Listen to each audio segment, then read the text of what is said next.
ಜಮ್ಮು ಕಾಶ್ಮೀರದ ಪಹಲ್ಗಾಮಲ್ಲಿ ನಡೆದಂಥ ಉಗ್ರರ ದಾಳಿಗೆ ಇಡೀ ದೇಶವೇ ಒಂದು ಕಡೆ ಬೆಚ್ಚಿ ಬಿದ್ದಿದೆ. ಇನ್ನೊಂದು ಕಡೆ ಇಡೀ ದೇಶದ ನಾಗರಿಕರು ಪಾಕಿಸ್ತಾನಕ್ಕೆ ತಕ್ಕದಾದಂಥ ಉತ್ತರವನ್ನು ಕಲಿಸಲೇಬೇಕು, ಪಾಕಿಸ್ತಾನದ ವಿರುದ್ಧ ಯುದ್ಧವನ್ನು ಸಾರಿ ಅವರಿಗೆ ತಕ್ಕದಾದಂಥ ಉತ್ತರವನ್ನು ಕೊಡಬೇಕು ಅನ್ನೋ ಒಂದು ಮಾತುಗಳು ಇಡೀ ದೇಶಾದ್ಯಂತ ಕೇಳಿ ಬರ್ತಾ ಇವೆ. ಇದೀಗ ನನ್ನ ಜೊತೆಗೆ ತಾವು ದೃಶ್ಯಗಳಲ್ಲೂ ಸಹ ನೋಡ್ತಾ ಇರ್ಬೋದು, ನಿವೃತ್ತ ಆರ್ಮಿ ಅಧಿಕಾರಿಗಳು ಮತ್ತು ಸೇನಾ ಅಧಿಕಾರಿಗಳು ಸೇರಿದಂತೆ ಏರ್ಫೋರ್ಸ್ ಅಧಿಕಾರಿಗಳು ಮತ್ತು ವಾಯುಸೇನಾ ಅಧಿಕಾರಿಗಳು ಎಲ್ಲರೂ ಸಹ ಇದ್ದಾರೆ. ಇವ್ರನ್ನೂ ಸಹ ಮಾತಾಡಿಸ್ತೀನಿ. ಪಾಕಿಸ್ತಾನದ ವಿರುದ್ಧವಾಗಿ ಯಾವ ರೀತಿಯಾದಂಥ ಕ್ರಮಗಳಾಗಬೇಕು ಮತ್ತು ನಮ್ಮ ಸೇನೆ ಯುದ್ಧಕ್ಕೆ ಇಳಿದ್ರೆ ಏನೆಲ್ಲ ಆಗ್ಬಹುದು ಅನ್ನೋದ್ರ ನಿಟ್ಟಿನಲ್ಲೂ ಸಹ ಮಾತನಾಡ್ತೀನಿ. ಸರ್, ತಾವು ನೇವಿಯಲ್ಲಿ ಇದ್ದಂಥವ್ರು, ಈಗ ಇಡೀ ದೇಶದ ಜನರು ಆಕ್ರೋಶವನ್ನು ವ್ಯಕ್ತಪಡಿಸ್ತಾ ಇದ್ದಾರೆ. ಘಟನೆ ಬಗ್ಗೆ ಏನು ಹೇಳ್ತೀರಾ ಮತ್ತು ಯಾವ ರೀತಿಯಾಗಿ ಕ್ರಮ ಆಗಬೇಕಂತೀರಾ? ನೋಡ್ತಾ ಇದ್ದೀನಿ, ಏಪ್ರಿಲ್ 22ಗೆ ಏನು ಘಟನೆ ಆಗಿತ್ತು ಅದು ತುಂಬ ಬೇಜಾರಾಗ್ತಾಯಿದೆ. ಪ್ರತಿಯೊಬ್ಬರಿಗೆ ದೇಶದಲ್ಲಿ ಪ್ರತಿಯೊಬ್ಬರಿಗೆ ಯಾವುದೋ ರಿಲಿಜನ್ ಇರಲಿ ಎಲ್ಲರಿಗೂ ತುಂಬ ಪ್ರಾಬ್ಲಮ್ ಆಗ್ತಾಯಿದೆ. ನೋಡೋಕ್ಕೆ ತುಂಬ ಕೋಪ ಬರ್ತಾಯಿದೆ. ಇದು ಟೆರರಿಸ್ಟ್ ಅಟ್ಯಾಕ್ಗೆ ತುಂಬ ಸ್ಟ್ರಾಂಗ್ ಆಗಿ ರಿಪ್ಲೈ ಕೊಡಬೇಕು. ಯಾಕೆಂದರೆ ಆಲ್ರೆಡಿ ಒಂದು ಸರ್ತಿ ಚಿಕ್ಕ ವಿಷಯಗಳು ಉರಿ ನಲ್ಲಿ ಹೊಡೆದು ಪುಲ್ಗಾಮ್ ಇನ್ಸಿಡೆಂಟ್ನಲ್ಲಿ ಅದು ಇದು ಆಯಿತು. ಇಮಿಡಿಯೇಟ್ಲಿ ಸ್ಟ್ರಾಂಗ್ ರಿಪ್ಲೈ ಕೊಡಬೇಕು. ಅದು ಸಿಂಧಿ ವಾಟರ್ ಸ್ಟಾಪ್ ಮಾಡಿದ್ರಲ್ಲ, ಅದು ತುಂಬ ಒಳ್ಳೆ ಕೆಲಸ ಮಾಡಿದ್ದಾರೆ. ಈ ಥರನೇ ಫುಲ್ ಕಂಪ್ಲೀಟ್ ಇವತ್ತು ರೋಡ್ವೇಸ್ನು ಸ್ಟಾಪ್ ಮಾಡಿದ್ದಾರೆ. ಈ ಥರ ಸ್ಟಾಪ್ ಮಾಡಿ ಅವ್ರಿಗೆ not only bullet, not only economically ಅವ್ರಿಗೆ ವೀಕ್ ಆಗಿ ಮಾಡಬೇಕು. ಫೈನಾನ್ಷಿಯಲಿ, ಎಕನಾಮಿಕಲಿ, ಮೋರಲ್ ಎಲ್ಲ ವೀಕ್ ಆದಮೇಲೆ ಅವ್ರ ಕಂಟ್ರಿನಿಂದನೇ ಅವರಿಗೆ ಒಂದು ಅಪೋಸಿಷನ್ ಬರುತ್ತೆ. ಈ ಥರ ನೀವು ಯಾಕೆ ಮಾಡ್ತಾ ಇದ್ದೀರಾ, ಇಂಡಿಯಾಕ್ಕೆ ತೊಂದರೆ ಕೊಡ್ತಾ ಇದ್ದಾರೆ ಅಂದರೆ ಇಂಟರ್ನಲ್ಲಿ ಡಿಸ್ಟರ್ಬೆನ್ಸ್ ಬರುತ್ತೆ, ಇಂಟರ್ನಲ್ಲಿ ಅಪೋಸಿಷನ್ ಡೆವಲಪ್ ಆಗುತ್ತೆ. ಅವ್ರು ಪಾಕಿಸ್ತಾನ ತಪ್ಪು ಮಾಡ್ತಾರೆ ಅಂತ ಅವ್ರಿಗೆ ಇಂಟರ್ನಲ್ಲಿ ರಿಲೈಸ್ ಆಗುತ್ತೆ. ಈ ಥರ ಮಾಡಬಾರ್ದು ಅಂತ ಪ್ರತಿಯೊಬ್ಬರಿಗೆ ಒಂದು ಲೆಸನ್ ಥರ ತೋರಿಸ್ಬೇಕು, ಪ್ರತಿಯೊಬ್ಬ ಕಂಟ್ರಿಗೆ ಈ ಥರ ತೋರಿಸ್ಬೇಕು. What I mean like it should be a strong retaliation, strong reply. Uri attack ಏನಾಗಿತ್ತು ಅದಕ್ಕಿಂತ ಇನ್ನೂ ಸ್ಟ್ರಾಂಗ್ ಕೊಡಬೇಕು. ಬಟ್ ಅದರಲ್ಲಿ ಓನ್ಲಿ ಡೈರೆಕ್ಟ್ ವಾರ್ ಥರ ಮಾಡಿದ್ದಾರೆ. ಇವತ್ತು ವಾರ್ ಇಲ್ಲ, ವಾರು ಸೋಷಿಯೋ ಎಕನಾಮಿಕಲ್ ಆಲ್ ಆ್ಯಂಗಲ್ಸ್ನಲ್ಲಿ ಒಂದು ಡಿಸೀಸ್ಗೆ ಯಾವ ಥರ ಇಂಜೆಕ್ಷನು, ಟ್ಯಾಬ್ಲೆಟು, ಆಯಿಂಟ್ಮೆಂಟು, ಲಾಸ್ಟ್ನಲ್ಲಿ ಓನ್ಲಿ ಇಂಜೆಕ್ಷನ್ ಕೊಡ್ತಾರೆ. ಈ ಥರ ಟ್ಯಾಬ್ಲೆಟ್ನು ಕೊಡಬೇಕು, ಆಯಿಂಟ್ಮೆಂಟ್ ಹಾಕೋ ಥರ ಆ ಡಿಸೀಸು ಟೆರರಿಸ್ಟ್ ಅಟ್ಯಾಕ್ ಮಾಡಬೇಕು. ಡಿಸೀಸ್ಗೂ ಸ್ಟಾಪ್ ಮಾಡೋಕ್ಕೆ ಆಲ್ ಆಸ್ಪೆಕ್ಟ್ಸ್ ಯೂಸ್ ಮಾಡಿ ನೆಕ್ಸ್ಟ್ ಟೈಮು ಈ ಥರ ಯೋಚನೆ ಮಾಡಬಾರ್ದು. ಪಾಕಿಸ್ತಾನ ಆ ಥರ ಮಾಡಬೇಕು ಈ ಸತಿ. ಈಗ ತಾವು ನೇವಿಯಲ್ಲಿ ಇದ್ದಂಥವ್ರು, ತಾವು ಸಿಂಧು ನದಿ ಬಗ್ಗೆ ಪ್ರಸ್ತಾಪ ಮಾಡಿದ್ರಿ. ನಮ್ಮ ಸೇನೆ ಯುದ್ಧಕ್ಕೆ ಇಳಿದ್ರೆ ನೇವಿ ಎಷ್ಟರ ಮಟ್ಟಿಗೆ ಸ್ಟ್ರಾಂಗ್ ಆಗಿರುವಂಥದ್ದು ಮತ್ತು ಯಾವ ಎಲ್ಲ ಪ್ರಯೋಗಗಳನ್ನು ಆಗ್ಬೋದು ಅಂತ ನೋಡಿ. ಸದ್ಯಕ್ಕೆ ಒಂದು NS ಸೂರತ್ ಅಂತ ಶಿಪ್ ಇದೆ, ಅದರಲ್ಲಿ missile, surface to air missiles trial ಮಾಡಿದ್ದಾರೆ. ಪ್ರತಿಯೊಬ್ಬ ಆಲ್ರೆಡಿ ಗೋವಾನಲ್ಲಿ, ಕಾರವಾರ್ನಲ್ಲಿ ಒಂದು INS ವಿಕ್ರಾಂತ್ ಅಂತ ಶಿಪ್ ಇದೆ, ದೊಡ್ಡ ಶಿಪ್ಪು, ಏರ್ಕ್ರಾಫ್ಟ್ ಕ್ಯಾರಿಯರ್, ಅದಕ್ಕೂ ರೆಡಿ ಮಾಡಿದ್ದಾರೆ. ಅಂದರೆ ಯಾವುದು ಟೈಮ್ನೂ ವಾರ್ ಆಗೋಕ್ಕೆ ಚಾನ್ಸ್ ಇದೆ ಅಂದರೆ ಯಾವ ಥರ ರೆಡಿ ಇಡಬೇಕು ಅಂತ ಅದೆಲ್ಲ ಪ್ರಿಪ್ರೇಷನ್ ಎಲ್ಲ ಆಗ್ತಾಯಿದೆ. ಆ ಥರ ಪ್ರಿಪ್ರೇಷನ್ ಆಗಿ ಅವ್ರಿಗಿಂತನೂ ಮುಂದೆ ರೆಡಿ ಆಗಿರೋದ ಮೇಲೆ ಇವನಿಗೆ ಅಟ್ಯಾಕ್ ಅಡ್ವಾಂಟೇಜ್ ಬೀಳುತ್ತೆ. ಫಸ್ಟ್ ಅಟ್ಯಾಕ್ ಮಾಡಿದ್ಮೇಲೆ ಅವ್ರೇನು ಚಿಕ್ಕ ಅಟ್ಯಾಕ್ನು ಮಾಡಿ ಇರಿಟೇಟ್ ಮಾಡಿದ್ವಿ, ಇನ್ಸ್ಟಿಗೇಟ್ ಮಾಡಿದ್ರು ಅಂದರೆ ಅದಕ್ಕೂ ಡಬಲ್ ತ್ರಿಬಲ್ ಟೈಮ್ಸ್ ಅಟ್ಯಾಕ್ ಮಾಡೋಕ್ಕೆ ನಾನು ರೆಡಿ ಆಗಿದ್ವಿ.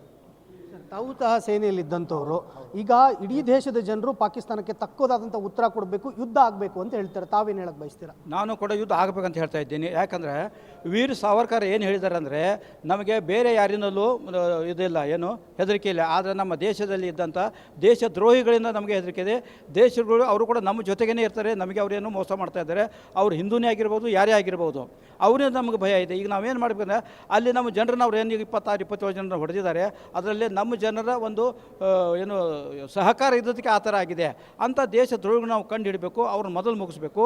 ಆಮೇಲೆ ಈಗೇನಿಂತ ಈ ಹೊಲಸು ಕೆಲಸ ಮಾಡಿದ್ದಾರೆ ಪಾಕಿಸ್ತಾನ, ಅವ್ರಿಗೊಂದು ಸರಿಯಾದ ಒಂದು ಪಾಠ ಕಲಿಸಬೇಕು. ಈಗ ನಾನು ನಿವೃತ್ತಿಗೆ ಬಂದರೂ ಕೂಡ ನಾವು ಈಗಲೂ ಕೂಡ ಹೋಗಿ ಅವ್ರನ್ನ ಹೊಡಿಲಿಕ್ಕೆ ಸಿದ್ಧರಿದ್ದೀವಿ. ನಮಗೆ ಈಗಿದ್ದಂಥ ಸೈನಿಕರು ಬಿಟ್ಟು ನಮ್ಮನ್ನು ಕಳಿಸಿದ್ರೆ ಇನ್ನೂ ಒಳ್ಳೆಯದಾಗುತ್ತೆ. ಯಾಕಂದರೆ ನಮ್ಗೆ ಇನ್ನೂ ಅನುಭವ ಜಾಸ್ತಿ ಇದೆ. ಅವ್ರನ್ನ ಸರಿಯಾದ ಪಾಠ ಕಲಿಸ್ಬೇಕಂತ ನಾನು ಹೇಳಲಿಕ್ಕೆ ಇಷ್ಟಪಡ್ತೇನೆ. ಸರ್, ತಾವೇನು ಹೇಳಕ್ಕೆ ಬಯಸ್ತಾರೆ? ತಾವು ಸಹ ಸೇನೆಯಲ್ಲಿ ಕೆಲಸ ಮಾಡಿದಂಥವ್ರು. ಏರ್ಫೋರ್ಸಲ್ಲಿದ್ದೆ 20 ವರ್ಷ.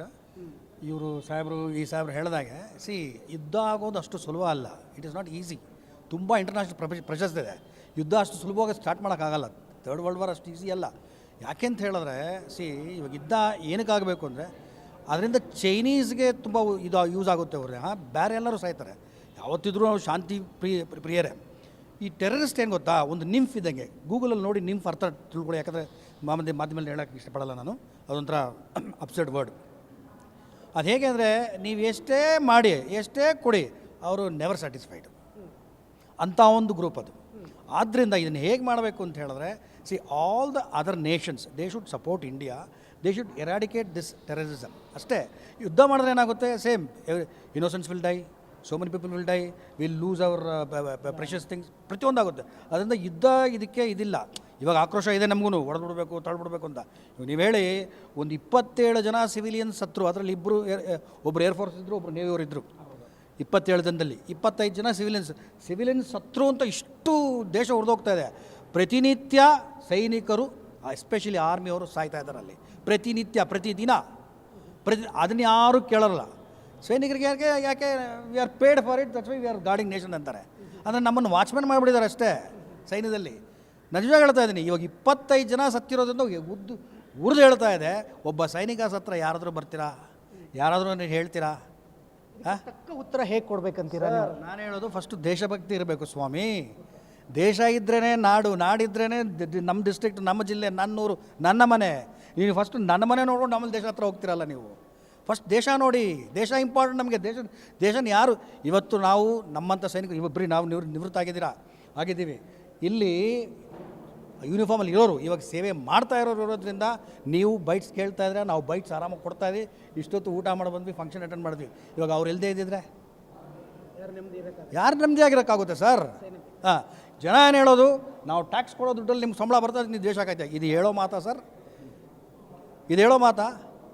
ನಾವಿರೋ ಸರಿ, ನೀವು 140 ಕೋಟಿ ಜನದಲ್ಲಿ ಎಷ್ಟು ಜನಕ್ಕೆ ಕೆಲಸ ಸಿಗುತ್ತೆ ಫೌಜಲ್ಲಿ? ಸುಮ್ಮನೆ ಕೊಟ್ಬಿಡಲ್ಲ ಸ್ವಾಮಿ ಕೆಲಸ. ನೀವು ಅದಕ್ಕೆ ಅಂತ ಎಕ್ಸಾಮ್ ಬರೀಬೇಕು, ಅದಕ್ಕೆ ಅಂತ ಮೆಡಿಕಲ್ ಕ್ಲಿಯರ್ ಮಾಡಬೇಕು, ಆವಾಗ ನಿಮಗೆ ಕೆಲಸ ಬರುತ್ತೆ. ಯಾವನೋ ಎತ್ಕೊಂಡು ಓವರಲ್ಲಿ ಹೋಗೋ ದಾಸೈನ ಎತ್ಕೊಂಡು ಕೆಲಸ ಕೊಡಲ್ಲ. ಅಲ್ಲಿ ನಿಮ್ಮದೇ ಆದಂಥ ಕ್ಯಾಲಿಬರ್ ಬೇಕು, ಅದಕ್ಕೆ ನಿಮ್ಮದೇ ಆದಂಥ ದೇಹದ ಇದು ಬೇಕು, ಆವಾಗಲೇ ಕೆಲಸ ಸಿಗೋದು. ಕರೆಕ್ಟಾ ಸರ್? ಸರ್, ಈಗ ಪಾಕಿಸ್ತಾನದ ವಿಚಾರದಲ್ಲಿ ಪದೇ ಅವರು ನರಿಬುದ್ಧಿಯನ್ನು ತೋರಿಸ್ತಾ ಇದ್ದಾರೆ.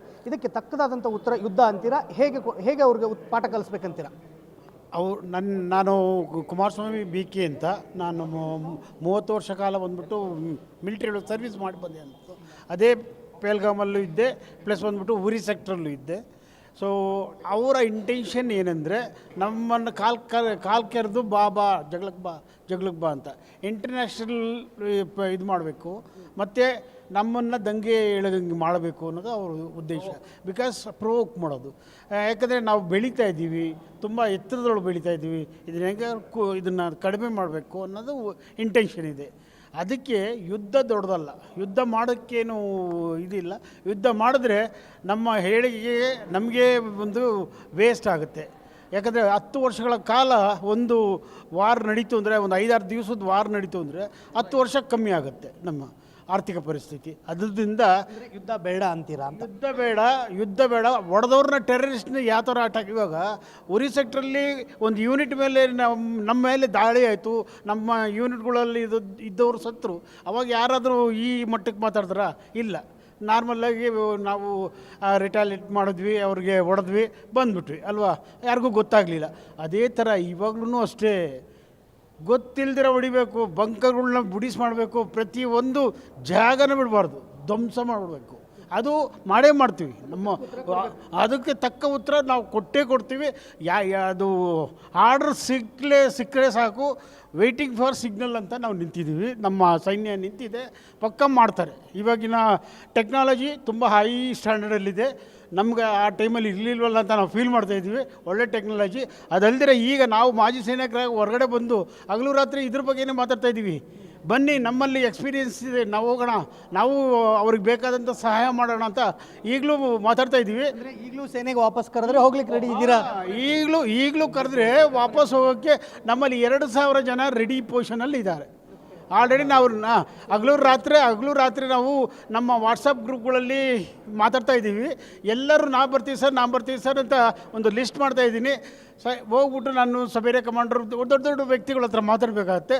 ಮಾತಾಡಿ ಮತ್ತೆ ನಮ್ಮ ದೇಶ ಕಾಯಕ್ಕೆ ಹೋಗಲ್ಲ, ದೇಶಕ್ಕೆ ರಕ್ಷಣೆ ಮಾಡೋಕ್ಕೆ ನಮ್ಮ ಕೈಲಾದಂಥ ಸೇವೆ ಮಾಡೋಕ್ಕೆ ನಾವು ಹೋಗ್ತೀವಿ. ದೇಶ ಮೊದಲು, ದೇಶ ತಾಯಿ ಮೊದಲು. ದೇಶ ಇತ್ತು ಅಂದರೆ ನಾವು ಇರ್ತೀವಿ, ದೇಶ ಇಲ್ಲ ಅಂದರೆ ಯಾರೂ ಇರಲ್ಲ. ಅದು ಉಳಿಸೋ ಧರ್ಮ ನಮ್ಮದು. ಯಾಕಂದರೆ ನಂತರ ಮಿಲಿಟ್ರಿ ಟ್ರೈನಿಂಗ್ ಆಗಿದೆ, ಯುದ್ಧ ಟ್ರೈನಿಂಗ್ ಆಗಿರುತ್ತೆ. ಅದನ್ನು ನಾವು ಈಗ ನಡೆಸ್ಕೊಡ್ತೀವಿ. ಸರ್, ಈಗ ತಾವು ಸಹ ಕಾರ್ಗಿಲ್ ಯುದ್ಧದಲ್ಲಿ ಭಾಗಿಯಾದಂಥವ್ರು ಶರವಣವ್ರು, ನೀವು ಈಗ ಯುದ್ಧ ಬಂದರೆ ಮತ್ತೆ ಸೇನೆ ಕರೆದ್ರೆ ಹೋಗ್ಲಿಕ್ಕೆ ರೆಡಿನಾ ಅಂತ? ಖಂಡಿತವಾಗ್ಲೂ ರೆಡಿ. ಆವತ್ತು ಕಾರ್ಗಿಲ್ ವಿಜಯ್ ಅಂತ ನಡೆದಿತ್ತು, ಆ ಯುದ್ಧದಲ್ಲಿ ಭಾಗವಹಿಸಿದೆ. ಆ ಪ್ರತಿ ಕ್ಷಣನೂ ನಾನು ಅನುಭವಿಸಿದ್ದೀನಿ. ಇವತ್ತು ಆವತ್ತಿನ ಪಾಕಿಸ್ತಾನದ ಕುತಂತ್ರದಿಂದ ಬಂದು ನಮ್ಮ ದೇಶಕ್ಕೆ ಹಿನ್ನಡೆಯಾಗಿತ್ತು. ಆದರೆ ನಮ್ಮ ಕಾರ್ಗಿಲ್ ವಿಜಯ ಮಾಡಿ ನಮ್ಮ ಪಾಕಿಸ್ತಾನದ ಶತ್ರುಗಳನ್ನ ಯಾವ ರೀತಿ ಸದೆ ಬಡ್ದಿದ್ದೀವೋ, ಇವತ್ತು ಆಕ್ರಮಣ ಅಂತ ಇವತ್ತು ಏನು ನಾವು ಯುದ್ಧಘೋಷಣೆ ನಡೀತಾ ಇದೆಯೋ, ಆ ಆಕ್ರಮಣ ಮಾಡಿ ಅದೇ ಯುದ್ಧಘೋಷದ ಜೊತೆ ನಾವು ಗೆದ್ದು ಬರ್ತೀವಿ. ಜೊತೆಗೆ ಈ ಪಾಕಿಸ್ತಾನದ ಶತ್ರುಗಳು ಏನಿದಾರಲ್ಲ, ಈ ಕುತಂತ್ರಗಳ ಕೆಲಸಗಳು ಏನು ಮಾಡ್ತಾ ಇದ್ದಾರಲ್ಲ, ಅದನ್ನು ನಿರ್ನಾಮ ಮಾಡಬೇಕು ಅನ್ನೋದು ನನ್ನ ವಿಷಯ. ಇದರಲ್ಲಿ ನಿಜವಾಗ್ಲೂ ಹೇಳ್ಬೇಕಂದ್ರೆ ನಮ್ಮ ಕರ್ನಾಟಕದ ಹೆಮ್ಮೆ ಏನು ಅಂತ ಹೇಳಿದ್ರೆ, ನಾವು ಝಾನ್ಸಿ ರಾಣಿ ಲಕ್ಷ್ಮೀಬಾಯಿ, ಕಿತ್ತೂರು ರಾಣಿ ಚೆನ್ನಮ್ಮ, ಒನಕೆ ಓಬವ್ವ ಈ ಥರ ಹೆಣ್ಣು ಮಕ್ಕಳನ್ನ ನಿಜವಾಗ್ಲೂ ತಿಳ್ಕೊಬೇಕು ಅಂತ ಹೇಳಿದ್ರೆ ನಮ್ಮ ಪಲ್ಲವಿ ಅಂತ ಒಂದು ಹೆಣ್ಣು ಮಗಳು ನಾವು ತಿಳ್ಕೊಬೇಕು. ಯಾಕಂತ ಹೇಳಿದ್ರೆ ಅದೇ ಪಹಲ್ಗಾಮಲ್ಲಿ ನಮ್ಮ ಕನ್ನಡದ ಒಂದು ಸುಪುತ್ರನನ್ನು ಹೊಡೆದಾಗ, ಟೆರರಿಸ್ಟ್ ಹೊಡೆದಾಗ ಎದುರುಗಡೆ ನಿಂತ್ಕೊಂಡು, ನೀನೇನು ನನ್ನ ಗಂಡನ ನೋಡಿಯೋದು, ನನ್ನ ನೋಡಿ, ಜೊತೆಗೆ ನನ್ನ ಮಗನ ನೋಡಿ, ಅದೇ ಬಂದು ನನ್ನ ಹತ್ರ ಏನಾದರೂ ಗನ್ನುಗಳೇನಾದರೂ ಇದ್ದರೆ ನಿಮ್ಮನ್ನು ಯಾರನ್ನೂ ಬಿಡ್ತಾ ಇರಲಿಲ್ಲ ಅನ್ನೋ ಒಂದು ಮಾತು ಮಾತಾಡೋದ್ಲಲ್ಲ, ಅದು ನಮ್ಮ ಕನ್ನಡದ ಹೆಣ್ಣು ಅಂತ ಹೇಳೋದು. ಅದೇ ರೀತಿ ನಾವು ಇದೇ ಕನ್ನಡದ ಮಣ್ಣಲ್ಲಿ ನಾವು ಹುಟ್ಟಿರ್ತಕ್ಕಂಥವ್ರು. ನಾವು ಈ ಥರ ವಿಷಯಗಳಿಗೆ ಯಾವುದೇ ಕಾರಣಕ್ಕೂ ನಾವು ಸಪೋರ್ಟ್ ಕೊಡೋದಿಲ್ಲ. ಪಾಕಿಸ್ತಾನದ ಇಂಚಿಂಚೂ ಬಿಡಬಾರ್ದು ನಾವು ಹೇಳ್ಬೇಕು ಅಂತ ಹೇಳಿದ್ರೆ. ಯಾಕೆ ಅಂತ ಹೇಳಿದ್ರೆ ಹಲವಾರು ಸಮಯದಲ್ಲೇ ನಾವು ಹೇಳ್ತೀವಿ, ನಾವು ಅಲ್ಲಿ ಪಾಕಿಸ್ತಾನದಲ್ಲಿ ಇರ್ತಕ್ಕಂಥ ಆತಂಕವಾದಿಗಳು ಅವ್ರು ಮಾತಾಡ್ತಕ್ಕಂಥ ರೀತಿ ನೋಡಿದ್ರೆ ಇವತ್ತು ನಾವು ಅವರು ಏನು ಹೇಳ್ತಾರಲ್ಲ ಯುದ್ಧಘೋಷಗಳು, ನಾವು ಯುದ್ಧಘೋಷಗಳು ತೋರಿಸ್ತೀವಿ ಏನು ಅಂತ ಹೇಳ್ಬಿಟ್ಟು, ನಾವು ನಿವೃತ್ತ ಸೈನಿಕರಾಗೆ ನಮ್ಗೆ ಇಷ್ಟು ರೋಷ ಇರಬೇಕಾದ್ರೆ ನಮ್ಮ ಸೈನಿಕರಲ್ಲಿ ಎಷ್ಟು ಕ್ಷಮತೆ ಇರುತ್ತೆ ಅಂತ ನಿಮಗೆ ಚೆನ್ನಾಗಿ ಗೊತ್ತಿರುತ್ತೆ. ಜೊತೆಗೆ ನಮ್ಮ ಸೈನಿಕರ ಮೇಲೆ ನಿಜವಾದ ಹೆಮ್ಮೆ ಇಟ್ಕೊಳ್ಳಿ. ಖಂಡಿತವಾಗ್ಲೂ ಇವರಿಗೆ ತಕ್ಕ ಉತ್ತರವನ್ನು ಕೊಡ್ತಾರೆ.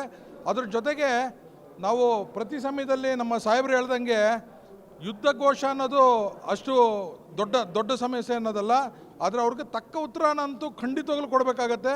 ಯಾಕೆ ಅಂತ ಹೇಳಿದ್ರೆ ನಮ್ಮ ದೇಶದ ಆರ್ಥಿಕತೆ ಇವತ್ತು ತುಂಬ ಚೆನ್ನಾಗಿದೆ, ಬಲಿಷ್ಠವಾಗಿದೆ. ವಿಶ್ವದ ಎಲ್ಲೆಡೆ ನಮ್ಮ ಭಾರತನ ತುಂಬ ಚೆನ್ನಾಗಿ ಹೊಗಳ್ತಾ ಇದ್ದಾರೆ. ಇದೇ ಒಂದು ಹಲವಾರು ದೇಶಗಳಲ್ಲಿ ನಮ್ಮ ವಿಷಯಗಳು ಯಾವ ರೀತಿ ಇದೆ ಅಂತ ಹೇಳಿದ್ರೆ, ಇದು ಯಾವುದಾದ್ರೂ ಹೆಂಗಾದರೂ ಮಾಡಿ ಪಾಕಿಸ್ತಾನ ಜೊತೆ ಆಗಲಿ ಚೈನಾ ಜೊತೆ ಆಗಲಿ ಯುದ್ಧನ ಸಾರಿ ನಮ್ಮ ದೇಶನ ತುಂಬ ಹಿನ್ನಡೆ ಮಾಡಬೇಕು ಅಂತ ತುಂಬ ಆಸೆ ಪಡ್ತಾ ಇದ್ದಾರೆ. ನಮ್ಮ ದೇಶ ಹಿನ್ನಡೆ ಆಗೋಕ್ಕೆ ನಾವು ಬಿಡೋದಿಲ್ಲ. ಯಾಕೆಂತ ಹೇಳಿದ್ರೆ ನಾವು ಈ ಪಾಕಿಸ್ತಾನ ಏನಿದೆಯಲ್ಲ, ಇದು ನಿರ್ನಾಮ ಮಾಡಬೇಕು ಅಂತ ಹೇಳಿದ್ರೆ ಏನು ದೊಡ್ಡ ವಿಷಯ ಅಲ್ಲ. 3 ನಿಮಿಷ ಸಾಕು ನಮಗೆ. 3 ನಿಮಿಷದಲ್ಲಿ ನಮ್ಮ ಸೈನ್ಯ ಪಡೆ ಆಗಿದೆ ಅಂತ ಹೇಳಿದ್ರೆ, ಯಾವ ಥರ ಮಿಸೈಲ್ಗಳಿದೆ ಅಂತ ಹೇಳಿದ್ರೆ, ಇದು ನಿಮಗೆ ಗೊತ್ತಿದೆ, ಇದು ಮಿಸೈಲ್ ಸಿಂಬಲ್ ಅಂತ. ಆ್ಯಕ್ಚುಲಿ ಮಿಸೈಲ್ ಅಂದರೆ ನಮ್ಮ ಹತ್ರ ಅಗ್ನಿ ಮಿಸೈಲ್ ಇದೆ. ನಾವು ಕೂತ್ಕೊಂಡಿರೋ ಜಾಗ, ಇಲ್ಲಿ ಬೆಂಗಳೂರಲ್ಲಿ ಕೂತ್ಕೊಂಡಿರೋ ಜಾಗದಿಂದ ನಾವು ಒಂದು 5 ಮಿಸೈಲ್ ಹಾಕಿದ್ರೆ ಸಾಕು, ಪಾಕಿಸ್ತಾನದ ಅರ್ಧ ಭಾಗ ಹೊಟ್ಟೋಗುತ್ತೆ. ಆದರೆ ಆ ಯುದ್ಧ ಇವಾಗ ಏನು ನಮ್ಮ 26 ಜನ ನಮ್ಮ ದೇಶದ ನಾಗರಿಕರನ್ನ ಹೊಡೆದಿದ್ದಾರೆ, ಆ ನಾಗರಿಕರ ಜೊತೆ ನಾವು ಸೈನಿಕರಿದ್ದೀವಿ. ನಿಮಗೆ ಏನು ನಿಮಗೆ ಕಷ್ಟ ಆಗಿದೆ ಅದಕ್ಕೆ ಖಂಡಿತವಾಗ್ಲೂ ಅದಕ್ಕೆ ಅವ್ರಿಗೆ ಪಾಕಿಸ್ತಾನ ಶತ್ರುಗಳಿಗೆ ನಾವು ಉತ್ತರ ಕೊಟ್ಟೇ ಕೊಡ್ತೀವಿ. ಮುಂದಿನ ದಿನ ನೀವು ನೋಡ್ತೀರಾ. ಯಾಕಂದರೆ ಈಗಲೇ ಬಂದ್ಬಿಟ್ಟು ನಮ್ಮ ಹೆಮ್ಮೆಯ ಪ್ರಧಾನಮಂತ್ರಿಗಳು ಕೊಡ್ತಕ್ಕಂಥ ಇವಾಗ ಉತ್ತರಗಳು ನೀವು ನೋಡಿದ್ದೀರಾ. ಯಾಕೆಂದರೆ ನಾವೆಲ್ಲ ಸೈನಿಕರು ಕೆಳಗಡೆ ಲೆವೆಲ್ ಇರ್ತಕ್ಕಂಥವ್ರು. ನಮ್ಮ ಪ್ರಧಾನಮಂತ್ರಿಗಳು ನಮ್ಮ 1000 ಪಟ್ಟು ಆಲೋಚನೆ ಜಾಸ್ತಿ ಇರುತ್ತೆ. ನಮ್ಮ ದೇಶದ ಮಕ್ಕಳನ್ನೂ ನಾವು ಕಾಪಾಡಬೇಕು, ನಮ್ಮ ಆರ್ಥಿಕತೆನೂ ಕಾಪಾಡಬೇಕು, ಜೊತೆಗೆ ಅವ್ರಿಗೆ ತಕ್ಕ ಉತ್ತರನೂ ಕೊಡಬೇಕು ಅಂತ ಹೇಳಿದ್ರೆ ನಾವು ಯಾವ ರೀತಿ ರಣತಂತ್ರ ರೂಪಿಸಬೇಕು ಅಂತೇಳಿ ಈಗಲೇ ಹಲವಾರು ಸಮಯದಲ್ಲಿ ಏನು ಮಾಡಿದ್ದಾರೆ ಅಂದರೆ, ಗಡಿಭಾಗನ ನಿಲ್ಲಿಸೋದಿರ್ಬೋದು, ಇಲ್ಲಿಂದ ಪಾಕಿಸ್ತಾನದ ಹೊಡೆದಟ್ಟೋದಿರ್ಬೋದು, ಜೊತೆಗೆ ಬಂದ್ಬಿಟ್ಟು ಸಿಂಧು ನದಿನ ನಿಲ್ಲಿಸೋದಿರ್ಬೋದು, ಪ್ರತಿಯೊಂದು ಮಾಡ್ತಾಯಿದ್ದಾರೆ.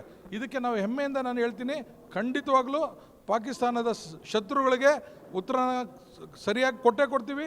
ಅದರಲ್ಲೂ ಮಾಜಿ ಸೈನಿಕರು ನಮ್ಮನ್ನು ಬಿಟ್ಟರೆ ಸಾಕು, ನಾವು ಉತ್ತರ ಕೊಟ್ಬಿಟ್ಟು ಬರ್ತೀವಿ ಅಂತ ಹೇಳಿ ಈ ಮಾತು ಮುಗಿಸ್ತೀವಿ. ಜೈ ಹಿಂದ್. ಸರಿಗ ಪ್ರಧಾನಿಯವರು ಸಹ ಹೇಳ್ತಾ ಇರುವಂಥದ್ದು ಗುಸ್ಕೆ ಮಾರಂಗೆ ಅಂತ ಹೇಳಿ ನುಗ್ಗಿ ಹೊಡಿತೀವಿ ಅಂತ ಹೇಳ್ತಾ ಇದ್ದಾರೆ. ಆ ಕ್ರಮ ಆಗ್ಬೇಕಂತೀರಾ? ಸರ್, ನನ್ನ ಹೆಸರು ಮಲ್ಲಿಕಾರ್ಜುನ ಸ್ವಾಮಿ, ಆನರಿ ಸುಬೇದಾರ್ ಮೇಜರು. ನಾನು EMEನಲ್ಲಿ ಆರ್ಮಿನಲ್ಲಿದ್ದಿದ್ದು. ಈಗ ಎಕ್ಸ್ ಸರ್ವಿಸ್ಮೆನ್ ಆಗಿ ನಾನು ಏನು ಹೇಳಬೇಕು ಅಂತ ಇಷ್ಟಪಡ್ತಿದ್ದೀನಿ ಅಂದರೆ, ಈ ಪ್ರವಾಸಿಗರ ಮೇಲೆ ಈ ಥರ ಅಟ್ಯಾಕ್ ಮಾಡಿದ್ದು ನಾನು ಖಂಡಿಸ್ತೀನಿ. ನಮ್ಮ ಆರ್ಮಿಯರ ಮೇಲೆ ಯಾವಾಗಲೂ AK-47 ಇರುತ್ತೆ. ನಾನು 6 ವರ್ಷ ಇದೇ ಜಮ್ಮು ಕಾಶ್ಮೀರದಲ್ಲಿ ಡ್ಯೂಟಿ ಮಾಡಿದ್ದೀನಿ, IS ಡ್ಯೂಟಿ ಮಾಡಿದ್ದೀನಿ. ಎಲ್ಲ ಡ್ಯೂಟಿ ನಾನು ಮಾಡಿದಾಗ ನಮ್ಮ ಹತ್ರ ಯಾವಾಗಲೂ AK-47 ಇದ್ದಿದ್ದು. ಫಸ್ಟ್ ನಾವೇನು ಬಯಸ್ತೀವಿ ಅಂದರೆ, India past, we are last. ನಾವು ನಮ್ಮ ಭಾರತ ದೇಶ ಬಗ್ಗೆ ಒಳಗಿಂದ ನಮಗೆ ದೇಶಭಕ್ತಿ ಇರಬೇಕು. ದೇಶಭಕ್ತಿ ಇದ್ದರೆ ನಾವು ಒಬ್ಬೊಬ್ಬ ಆತಂಕವಾದಿಯನ್ನು ಸಹ ಒಡೆದು ಕೆಡಬೇಕು. ಆದರೆ ಯಾರೋ ಜಮ್ಮುನಲ್ಲಿ ಒಳಗಡೆ ಅವ್ರನ್ನ ಬಿಡಬಾರ್ದಾಯಿತ್ತು. ಅವ್ರಿಗೆ ಗೊತ್ತಿದ್ದರೂ ಕೂಡ ಒಳಗಡೆ ಬಿಟ್ಟು ನಮ್ಮ ಪ್ರವಾಸಿಗರ ಮೇಲೆ ಮಾಡಿದ್ದು ಭಾರಿ ತಪ್ಪು. ಕರ್ನಾಟಕದ 3 ಜನ ಪ್ರವಾಸಿಗರನ್ನ ಹೊಡೆದಾಕಿದ್ದಾರೆ, ಬರೀ ಗಂಡು ಮಕ್ಕಳನ್ನೇ ಹೊಡೆದಾಕಿದ್ದಾರೆ. ನಮ್ಮ ಸ್ನೇಹಿತರು ಹೇಳ್ದಂಗೆ ಅವ್ರ ಹೆಂಡತಿ ತುಂಬ ಖಂಡಿಸಿದರು. ಆದರೆ ಅವರು ಹಿಂದಿನಲ್ಲಿ ಮಾತಾಡಿ ಹೇಳಿದ್ದಾರೆ, ಹಮಾರ ಬಚ್ಚ ಕುಮಾರೋ ದೇಖ್ತೆ, ಹಮಾರ ಮೇರಾ ಕುಮಾರೋ ಕರ್ಕೆ ಬೋಲ್ ರहे, ಲೇಕಿನ್ मेरा पति को क्यों मारा करके उन्होंने आंसर दिया है. ನಿಜವಾಗೂ ನಮಗೆ ತುಂಬ ಸಂತೋಷ ಆಯಿತು. ಒಬ್ಬ ಮಹಿಳೆ ನಮ್ಮ ಕರ್ನಾಟಕದ ಹೆಸರನ್ನು ಎತ್ತಿಡ್ದಿದ್ದಾರೆ. ಅವ್ರನ್ನ ನಾನು ಖಂಡಿತ ಅವ್ರಿಗೆ ನಾನು ತುಂಬ ಗೌರವಿಸ್ತೀನಿ. ಯಾಕೆಂದರೆ ನಿಜವೂ ಆ ರೀತಿ ಆಗಬಾರ್ದಿತ್ತು. ಹಿಂಗೆ ಮುಂದೆ ಆ ರೀತಿ ಆಗದಂಗೆ ನಮ್ಮ ಪ್ರಧಾನಮಂತ್ರಿಗಳು ಮತ್ತು ರಾಜನಾಥ್ ಸಿಂಗ್, ನಮ್ಮ ಡಿಫೆನ್ಸ್ ಮಿನಿಸ್ಟ್ರು ಇವರೆಲ್ಲ ಸೇರಿಬಿಟ್ಟು ಇನ್ನೊಂದು ಸರಿ ನುಸುಳಬಾರ್ದು, ಆ ಥರ ಮಾಡಬೇಕು. ಆತಂಕವಾದಿಗಳು ಇರಲೇಬಾರ್ದು, ಆ ಥರ ಮಾಡಬೇಕು. ಆಮೇಲೆ ನಮ್ಮ ಒಳಗಡೆ ಇರೋ ಶತ್ರುಗಳನ್ನ ಕಂಡಿಡಿದು, ಇಂಟೆಲಿಜೆನ್ಸನ್ನು ಬಿಟ್ಬಿಟ್ಟು ಕಂಡಿಡಿದು ಅವ್ರನ್ನೆಲ್ಲರನ್ನೂ ಸಂಹಾರ ಮಾಡಬೇಕು. ಆವಾಗ ನಮ್ಮ ಮುಸ್ಲಿಮ್ಸ್ ಇರಲಿ, ನಮ್ಮ ಹಿಂದೂಗಳಿರಲಿ, ಯಾರು ಒಳಗಡೆ ಜಗಳ ಮಾಡಬಾರ್ದು. ನಾವೆಲ್ಲ ಒಂದು ಇಂಡಿಯಾ ಫಸ್ಟ್ ಅಂತ ನಾವು ತಿಳ್ಕೊಂಡು ನಮ್ಮ ಅಂತರಾತ್ಮದಿಂದ ನಾವೆಲ್ಲರೂ ನಮ್ಮ ಭಾರತ ದೇಶ ಸೇವೆಗೆ ನಾವೆಲ್ಲರೂ ತೊಡಗಬೇಕು. ನಾವು ಡ್ರೆಸ್ ಹಾಕೊಂಡಿದ್ರು ಮಾತ್ರ ಅಲ್ಲ, ಈವನ್ ಕೂಡ ಎಲ್ಲ ಸಿವಿಲಿಯನು ಕೂಡ ಎಲ್ಲರೂ ಕೂಡ ನಮ್ಮ ಭಾರತದ ಎಷ್ಟೇ ಜನ ಇರಲಿ ನಮ್ಮ ಭಾರತ ದೇಶವನ್ನು ನಂಬರ್ 1 ಮಾಡಬೇಕು. ಈಗ ನಾವು 4ನೇ ಪೊಸಿಷನಲ್ಲಿ ಇದ್ದೀವಿ, ಸ್ಟ್ರಾಂಗ್ ಆಗಿದ್ದೀವಿ. ಆದರೂ ಕೂಡ ಇನ್ನೂ ಚೆನ್ನಾಗಿ ಆಗಬೇಕು, ನಂಬರ್ 1 ಪೊಸಿಷನ್ ಬರಬೇಕು. ಅದಕ್ಕೆ ನಮ್ಮ ಭಾರತ ದೇಶದ ಎಲ್ಲ ನಾಗರಿಕರು ನಾವು ಈ ವಿಷಯದಲ್ಲಿ ಎಲ್ಲರೂ ಜ್ಞಾಪಿಸ್ಕೊಂಡು ನಾವು ನಮ್ಮ ದೇಶಕ್ಕಾಗಿ ಏನಾದ್ರು ಮಾಡಬೇಕು ಅಂತೇಳಿ ಶ್ರಮಿಸಬೇಕು ಅಂತ ಹೇಳ್ಬಿಟ್ಟು ನನ್ನ 2 ಮಾತುಗಳು ಮುಗಿಸ್ತೀನಿ. ಜೈ ಹಿಂದ್, ಜೈ ಕರ್ನಾಟಕ ಮಾತೆ. ಯುದ್ಧದ ವಿಚಾರದಲ್ಲಿ ಸಾಕಷ್ಟು ಅಪಸ್ವರಗಳು ಬರ್ತಾ ಇರುವಂಥದ್ದು. ಕೆಲವು ರಾಜಕಾರಣಿಗಳು ಯುದ್ಧ ಬೇಡ ಅಂತಾರೆ, ಇನ್ನು ಕೆಲವರು ಇಡೀ ದೇಶ ಒಂದು ಕಡೆ ಆಕ್ರೋಶವನ್ನು ಹೊರಹಾಕುವ ಮೂಲಕ ಯುದ್ಧ ಮಾಡಿ ಪಾಕಿಸ್ತಾನಕ್ಕೆ ತಕ್ಕ ಉತ್ತರ ಕೊಡಿ ಅಂತ ಮಾತಾಡ್ತಾರೆ. ತಾವೇನು ಹೇಳಕ್ಕೆ ಬಯಸ್ತೀರಾ? ನಾನೇನು ಹೇಳೋದಂದರೆ ನನ್ನ ವೈಯಕ್ತಿಕ ಅಭಿಪ್ರಾಯದಲ್ಲಿ ಈಗೇನು ಮೊದಲೆಲ್ಲ ಆಗಿತ್ತಲ್ಲ, ಸರ್ಜಿಕಲ್ ಸ್ಟ್ರೈಕ್ ಇರ್ಬೋದು ಅಥವಾ ಏರ್ ಸ್ಟ್ರೈಕ್ ಇರ್ಬೋದು, ಅದೆಲ್ಲ ಒಂಥರ ತಲೆನೋವಿಗೆ ಮಾತ್ರೆ ತಗೊಂಡಂಗೆ. ಇದೇನಂದರೆ ಆತಂಕವಾದ ಅಂದರೆ ಒಂದು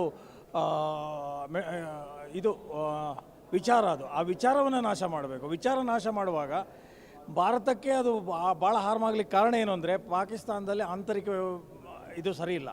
ಅದಕ್ಕಾಗಿ ಅವ್ರು ಏನು ಮಾಡ್ತಾರೆ, ಅದನ್ನು ಡೈವರ್ಟ್ ಮಾಡಲಿಕ್ಕೆ ಈ ಥರದ್ದೆಲ್ಲ ಕೃತ್ಯ ಮಾಡ್ತಾರೆ.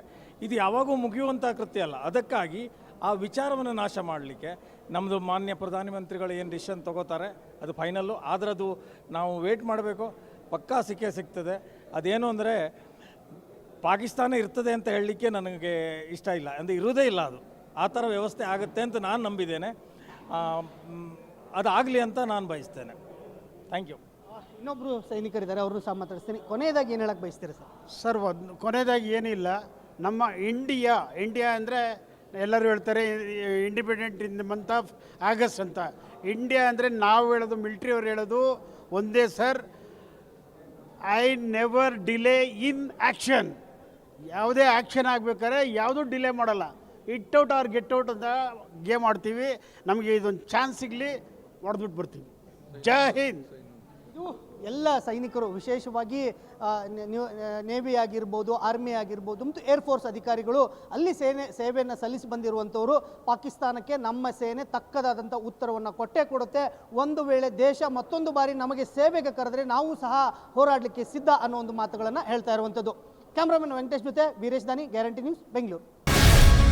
ಗ್ಯಾರಂಟಿ ನ್ಯೂಸ್, ಸುದ್ದಿ ಖಚಿತ, ನ್ಯಾಯ ನಿಶ್ಚಿತ.